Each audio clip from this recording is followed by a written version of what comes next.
Bueno, hermanos, la semana pasada nuestro hermano Diego comenzó con este nuevo estudio que estaremos haciendo a lo largo de 5 predicaciones del libro de Santiago. Recuerdo que estudiamos temas como que bienaventurados aquel que soporta la tentación. No sé si se acuerdan algunos de los puntos que vimos en esa prédica. Bienaventurado de que soporta la tentación. Somos tentados por nuestros propios deseos. Nuestra conducta debe mostrar a Cristo, y si queremos prosperar debemos estudiar la palabra, entre una u otra palabra que nuestro hermano Diego nos enseñó de la palabra del Señor ese día. Mis hermanos, el título de este sermón tiene por título una pregunta: ¿vives y practicas tu fe? El énfasis de la predicación del sermón de hoy va a ser en los versículos 14 y 17 del capítulo 2 de Santiago. Les pediré que puedan, por favor, ir buscando en sus Biblias Santiago capítulo 2, versículos 14 al 17. Sin embargo, vamos a leer esta segunda parte del capítulo, del 14 al 26, para entender el contexto de qué es lo que vamos a hablar. Pero el énfasis van a ser en estos 4 primeros versículos. Y déjeme preguntarle: ¿sabía usted que si usted se ha arrepentido para con Dios y ha puesto su fe en el Señor Jesucristo, usted ha sido hecho justo ahora para con Dios? Usted delante del Señor ha sido declarado justo porque usted puso su fe en el Señor Jesucristo. Eso conlleva una gran responsabilidad, como decía Ben Pablo. Dice la palabra que el justo por la fe vivirá.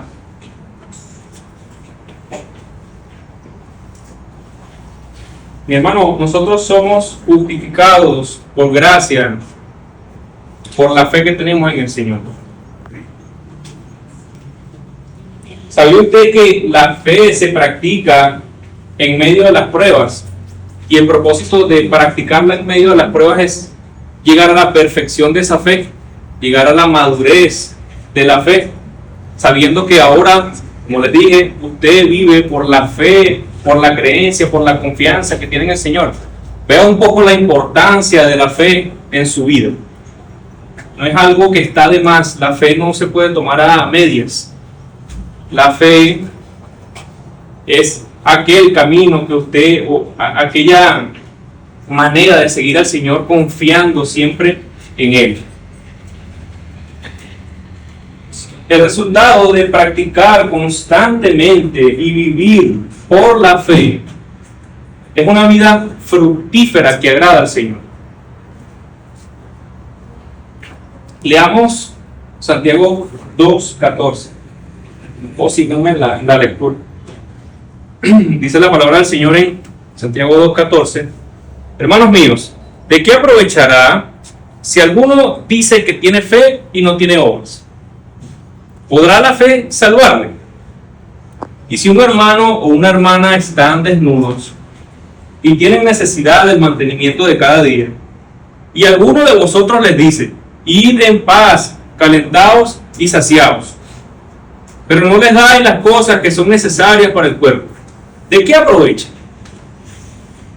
Así también la fe, si no tiene obras, es muerta en sí misma. Pero alguno dirá: tú tienes fe y yo tengo obras. Muéstrame tu fe sin obras y yo te mostraré mi fe por mis obras. ¿Tú crees que Dios es uno? Bien haces. También los demonios creen y tiemblan. Mas quieres saber, hombre vano, que la fe sin obras es muerta. No fue justificado por las obras Abraham, nuestro padre, cuando ofreció a su hijo Isaac sobre el altar. ¿No ves que la fe actuó juntamente con sus obras y que la fe se perfeccionó por las obras? Y se cumplió la escritura que dice: Abraham creyó a Dios y le fue contado por justicia y fue llamado amigo de Dios. Vosotros veis pues que el hombre es justificado por las obras y no solamente por la fe. Asimismo, también Rahab la ramera no fue justificada por las obras cuando recibió a los mensajeros y los envió por otro camino.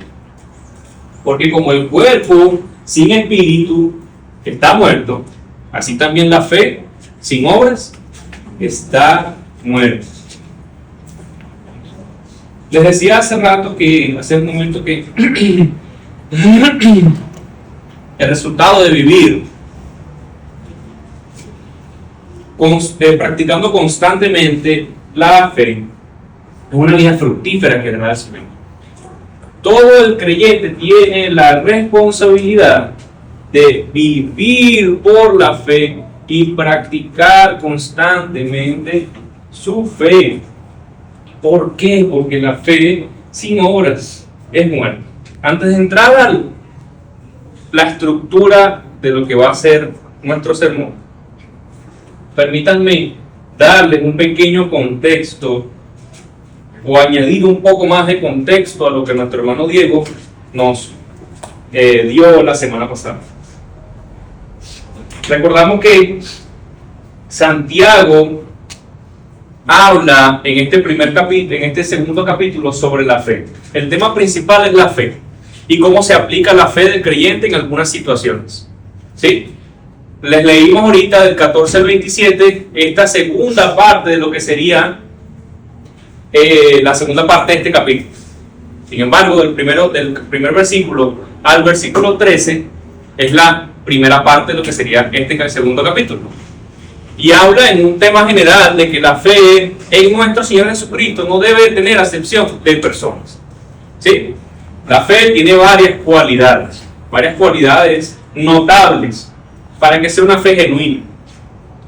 Y el propósito de nuestro hermano, de Santiago, al escribir este libro, el cual le escribía a cristianos que estaban en la dispersión, como dice en su salutación, cristianos judíos que estaban no en Israel, sino que estaban en zonas aledañas, en países cercanos que habían sido dispersados después del martirio de Esteban y varios sucesos que hicieron que ellos cumpliesen lo que el Señor dijo en Mateo 28, 18 al 20. ¿Sí? Eran judíos que no estaban siendo perseguidos a muerte, pero sí estaban siendo perseguidos para una presión o para oprimirlos económicamente, para oprimirlos en comida. Había una hambruna muy grande en la zona en ese momento.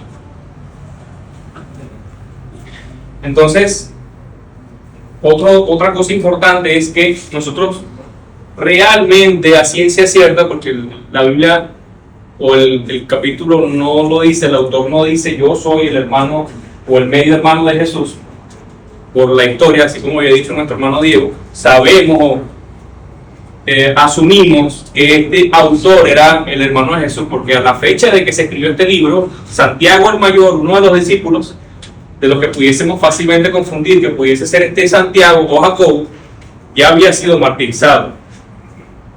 Quedaba Santiago el menor, que no era el hermano de Juan. Gracias, hermano. Y este Santiago se denota que tenía una personalidad bastante apacible, una personalidad bastante leve, ¿no?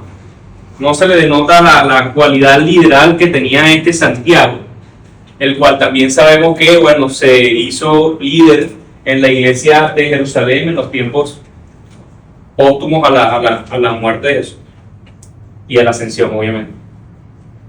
¿Sí? Entonces, este Santiago era un líder en Jerusalén que había recibido a Pablo y a Bernabé cuando vinieron. Podemos presumir que es este Santiago el hermano de Jesús. Este Santiago tiene mucha influencia de proverbios, tiene mucha influencia de lo que Jesús predicaba, mucha influencia del Sermón del Monte, ahí en este libro. Otra cosa a destacar es que Santiago usa un griego muy adecuado, un griego muy correcto, ¿sí? Y usa algunos estilos gramaticales muy particulares que se usaban en ese tiempo, lo usaban normalmente los romanos. Veremos que Santiago, en esta serie de sermones, Santiago es experto en dar ejemplos y explicar sus argumentos con ejemplos. Santiago también crea algún tipo de conversación imaginaria, como lo vimos ahorita, con él mismo, solamente para explicar un punto muy personal de él. Cuando dice, y si alguno de vosotros les dice, y después les dice, pero tú dirás, o alguno dirá, tú tienes fe, yo tengo obras, muéstrame tu fe sin obras, y él comienza a pelear como el sol, nada más para explicar un punto, ¿sí me entienden? Entonces, bueno, esa es una manera literal de hablar. Este libro se hace muy relevante en el día de hoy porque buscaba o tenía el propósito de que sus lectores pudiesen hacer lo que él les decía, retaba a sus lectores a que vivieran de esta manera, es decir, tocaba muchos cambios de conducta, lo que un cristiano idealmente debía hacer o de cómo debía vivir, más que todo en la época. Por eso es muy relevante el día de hoy. Entonces, mis hermanos, con el sermón de hoy yo quiero animarles a ustedes, iglesia, que entiendan que Dios espera que ustedes practiquen y vivan su fe en Cristo y que por ende den buenos frutos que le glorifiquen. ¿Sí? Nuestro primer punto es: ¿de qué sirve decir y no hacer? Vemos que en el primer versículo dice: hermanos míos, ¿de qué aprovechará si alguno dice que tiene fe y no tiene obras? ¿Podrá la fe salvarle? ¿De qué sirve decir que tiene y de qué sirve decir que tiene y no tiene? Suena como que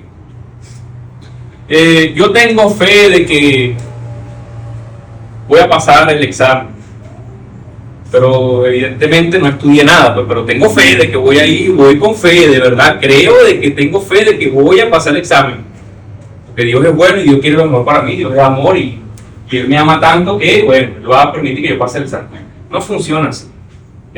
Es lógico que no funciona así. Entonces, no sirve de nada, mi hermano, no sirve de nada. ¿De qué aprovechará? Fíjense usted el verbo que usa ahí, aprovechará. Básicamente significa qué ganancia tendrá.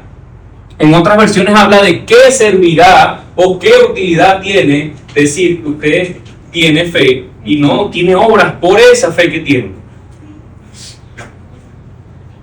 El antónimo de útil, inútil. Es inútil. Es así suena feo. Entonces, nos preguntamos tal vez por qué debe estar acompañada, más que nada para aclarar, por qué debe estar acompañada esta fe de obras, como si necesitara aprobarse. No podemos andar por la vida diciendo nada más que usted tiene fe y ya, no se demuestra nada. No funciona así tan simple.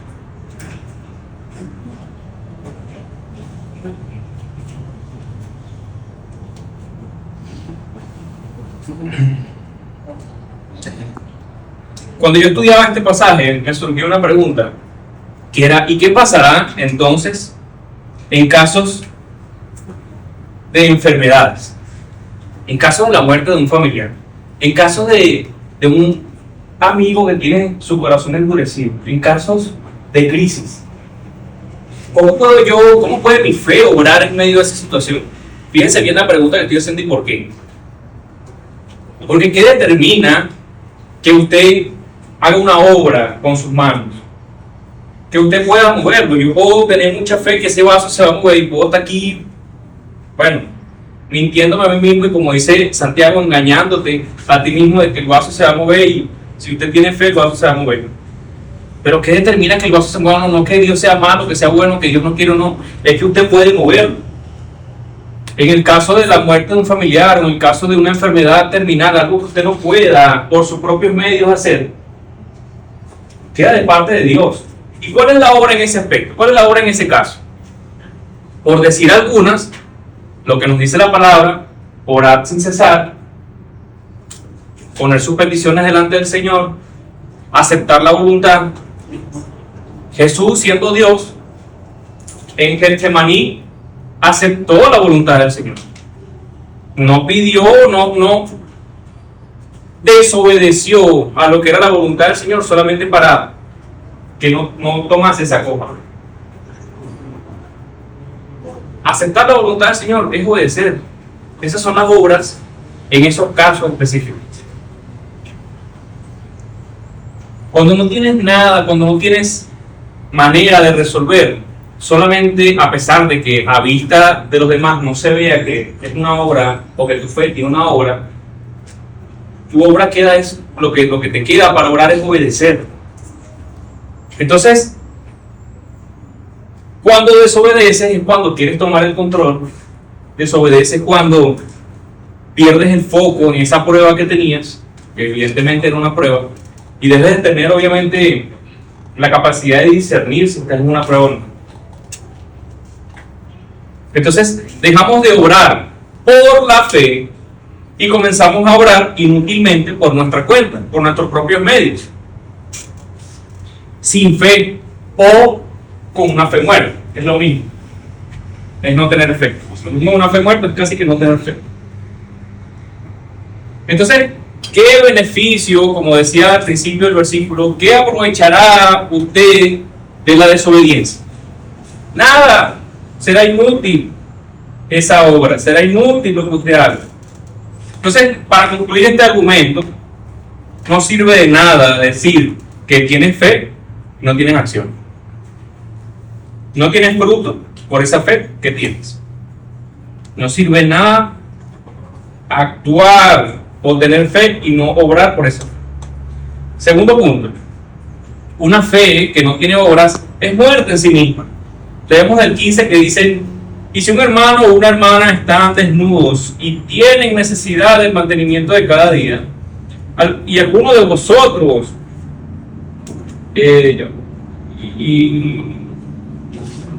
15, de otro mes. Y si un hermano o una hermana están desnudos y tienen necesidad del mantenimiento de cada día, es decir, él lo lleva al extremo, ¿no? Pero podemos decir que hay un hermano que tiene necesidad de la ropa, que simplemente tiene poca ropa, tiene frío, está pasando frío, y tiene hambre, pues la necesidad de mantenimiento de cada día es comida. Y alguno de vosotros les dice: id en paz, calentados y saciados, pero no le dais las cosas que son necesarias para el cuerpo. ¿De qué aprovechará? Así también la fe, si no tiene obras, es muerta en sí misma. Como que yo llegué a mi casa de comprar ropa y comida, poniéndolo en el extremo, y llegué un verde tocándome la puerta con poca ropa. No decir lo que dice Santiago, una franelilla y está haciendo mucho frío y un chorro así de playa pegado, tiene necesidad y tiene hambre. Y él pasa a mi casa y me cuenta su problema y yo le escucho mientras yo hago la comida y le escucho y sí, hermano, y me compadezco de él y tengo fe. No, hermano, tranquilo, vente, que yo tengo fe de que el Señor te va a bendecir en el camino. Anda, pero anda con fe. Y ya oramos, ya eso está orado. Vaya con fe. ¿De qué sirve? No sirve de nada, es inútil, no tiene utilidad tener fe de esa manera. Es lo mismo que está diciendo Santiago en este caso. Algo que aclarar es que este texto tiene mucha cabida a malinterpretaciones de que la fe no solo salva la fe, sino que también hace falta obras en tu vida para que seas salvo. A pesar de que Santiago usa esta denotación al principio, este ejemplo, esa fe podrá salvar a alguien. En otras versiones dice eso. ¿Podrá esa fe salvar a alguien? Obvio, si alguien comienza a creer con esta fe, lamentablemente, como dice el final del capítulo, porque como el cuerpo sin espíritu está muerto, así también la fe sin obras está muerta. Las obras que nosotros tuvimos, o la obra clara que usted tuvo al seguir al Señor, fue seguirlo. Esa es la obra clara que usted tuvo, pero no solo dar el paso, es caminar detrás de él. Seguir al Señor no es Sí, Señor, ya te seguí. Y él por allá bien lejos. Por allá ya en Colombia. Ya. No. Usted va detrás del Señor literalmente siguiendo su paso. Usted no va a caminar un camino nuevo. Va a caminar por donde Él ya pisó.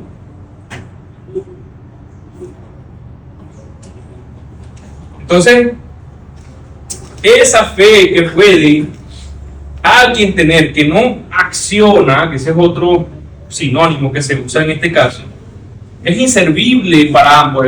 Denote también esta consecuencia, ¿no? De no obrar en medio de la fe. Puede ser perjudicial para el hermano que iba a recibir la bendición, obviamente perjudicial para usted, porque no todas las obras son obras de caridad, no todas las buenas obras que se hablan en la Biblia son obras de yo le doy comida al necesitado, se le da dinero también, y sí, esos son resultados de que usted sigue a Cristo. Eso es algo que deben hacer, y si no nace en usted, lamentablemente esa fe tiene un problema. Entonces, hablábamos al principio de vivir y practicar la fe. Primero, ¿por qué debemos vivir por la fe? Dice la Biblia que sin fe es imposible agradar a Dios. Primeramente, comenzando por ahí, usted debería vivir su vida por la fe que tiene en el Señor. 2, deberías estar viviendo por fe tu vida. ¿Por qué es diferente vivir tu vida por fe y no vivir tu vida según tu conocimiento? Ahora tu vida no la va a determinar lo que el mundo dice, o lo que el universo tiene para ti, o lo que el destino quiere para tu vida, y entienda que eso es satánico. Ahora tu vida está determinada por la fe que has puesto en el Señor Jesús.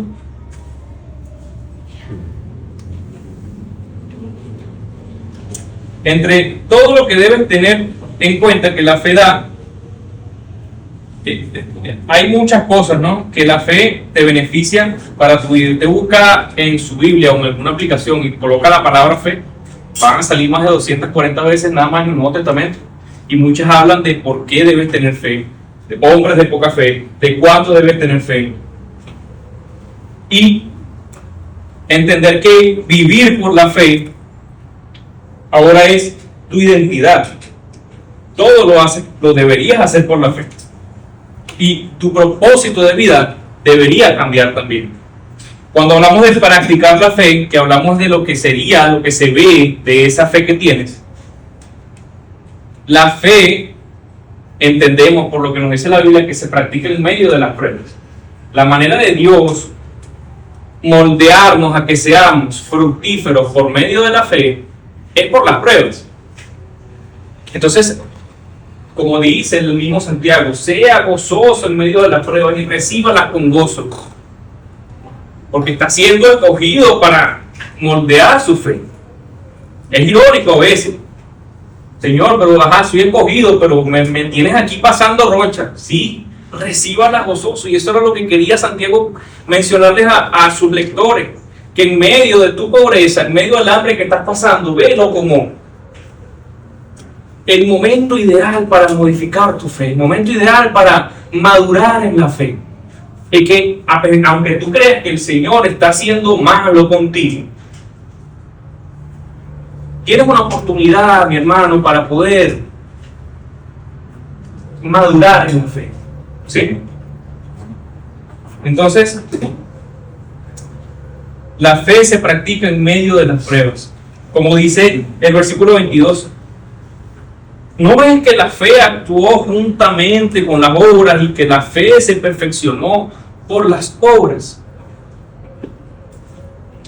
Entonces, otra cosa, como les dije hace un momento, es que ustedes disciernan cuando están en medio de la prueba, para que la resista gozosamente. No luche contra la prueba, mi hermano. Usted no está mandado a luchar en las pruebas. Resista. Entienda que usted ahora, en este momento de su vida, está viviendo una prueba, y pásela con gozo, aunque esté ante todas las condiciones que usted no entienda. Viva esa prueba gozoso y esfuércese por aprobarla. Otra cosa es que la intención de las pruebas es que usted las apruebe, evidentemente. Ven.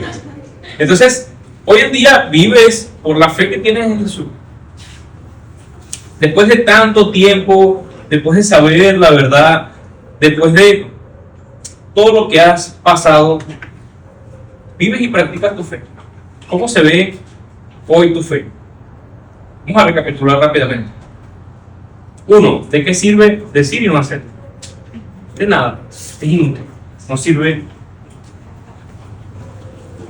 ni siquiera creer que tienes fe y no puedes actuar por esa fe que tienes. Debes ver las obras que estás haciendo por medio de esa fe. Es diferente, entienda, se ha entendido, es diferente una obra por la fe a una obra que usted hace normal. Ahí las obras buenas no lo van a salvar. ¿Sí? 2. Una fe que no tiene frutos es muerta en sí misma. Las pruebas vendrán, eso es una realidad. Si usted ha sido y ha puesto su fe en el Señor y se ha arrepentido para con Dios, las pruebas van a venir. Créame que van a venir. Recítalas con gozo. Viva y practique su fe. Usted está mandado a vivir y practicar su fe. No sea, mi amado, y entiéndalo, no tenga una fe inútil.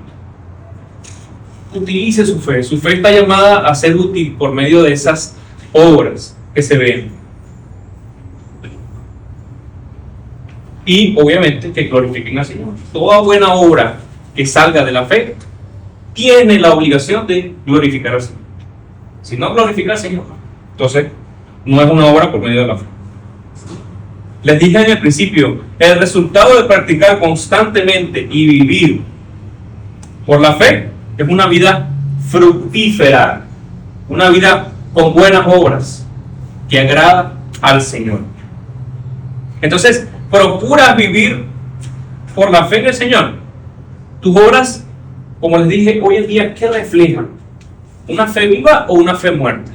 ¿Cómo te ves tú en tu día a día? ¿Cómo te viste ayer? Piensa.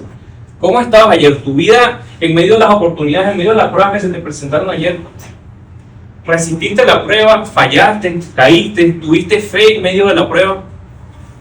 Hoy en día estás teniendo fe en medio de la prueba. Hoy yo les invito, mis hermanos, les invito a que entiendan que tú has decidido seguir a Cristo y has decidido vivir por esa fe. Has decidido que tu vida ahora en adelante se determine por la fe que tienes. Estás mandado a vivir y practicar activamente tu fe. Que tu vida se determine ahora por la confianza que tienes en el Señor y que esa voluntad que tuviste para querer seguirle, la debes tener para seguirlo constantemente. No te puedes quedar atrás. No puedes dejar que se vaya. Tienes que seguirlo en todo momento. Acuérdense, amados, que solamente hay dos tipos de fe. Una fe genuina y una fe muerta. ¿Sí? Oremos. Señor Padre amado, te damos gracias, Padre, porque ha sido bueno, Padre, con nuestra vida, ha sido maravilloso y has permitido que el día de hoy esta palabra pueda llegar a nuestros corazones. Padre, tú conoces el corazón de cada uno de los hermanos acá presentes, mi Señor. Tú conoces la necesidad de la práctica de su fe en la vida de cada uno de ellos. Padre, permíteles entender que como creyentes deben corresponder ese amor, Padre, por medio de buenas obras, por medio de la fe. Que su fe en ti, Señor, debe demostrarse, Padre. Gracias, amado, por este tiempo y en estas condiciones que estamos y que podemos aún así glorificarte. Gracias por tu gracia, Padre, que en este momento está atenta a ti y que quiere aplicar esta palabra en su vida. Permite que retumbe, no solo hoy, no solo estos 15, 20 minutos que faltan y se les olvide, que retumbe su vida todos los días de ahora en adelante. Gracias, amado Padre, por este momento. Te adoramos, en el nombre de Jesús. Amén.